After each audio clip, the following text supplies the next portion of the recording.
8 տարի առաջ մեր երկրի ղեկավար դարձավ մի մարդ,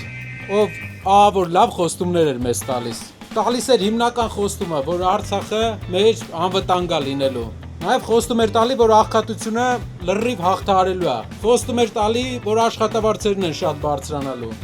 Խոստում էր տալի, ինչ խոստում չէր տալի ժողովուրդ ջան, ինչի մասին ասես խոստում տալիս էր։ Հայտնի դեպքեր, որի արդյունքում իր խոստված անվտանգությունից ոչինչ չմնաց,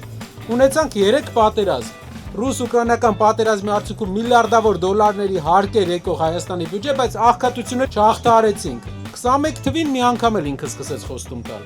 Ասեց, չէ, այս նախորդ 2 տարին, 3 տարին մի քիչ խնդրահարույց էր, բայց հիմա կուղեմ ամեն ինչ։ Ասեց աղքատությունը մի հատ է կհաղթահարեմ։ Ասեցինք լավ, մեր ժողովուրդը ասեց լավ,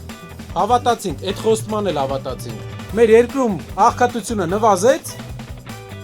5 տարի հետո հիմա նոր է եկել, էլ է խոսք տալիս։ Հիմա էլ խոսքա տալիս, ասում է խաղաղություն է լինելու։ Բան կար, որ խոսք տվեց ու արեց ժողովուրդ ջան։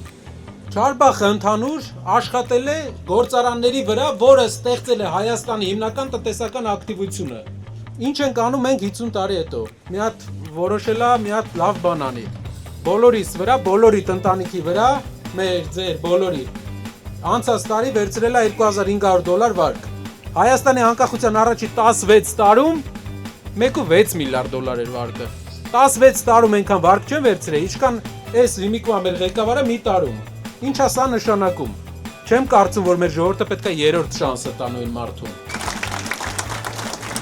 Ուղղակի պարգևավճարներ վճարվի, մի քանի փողոց ասֆալտ արվի, այլ նենց բան սարքվի, որ մարդիկ երկարաժամկետ գործ ունենան։ Վստահ եղեք, որ փոփոխությունները անխուսափելի են։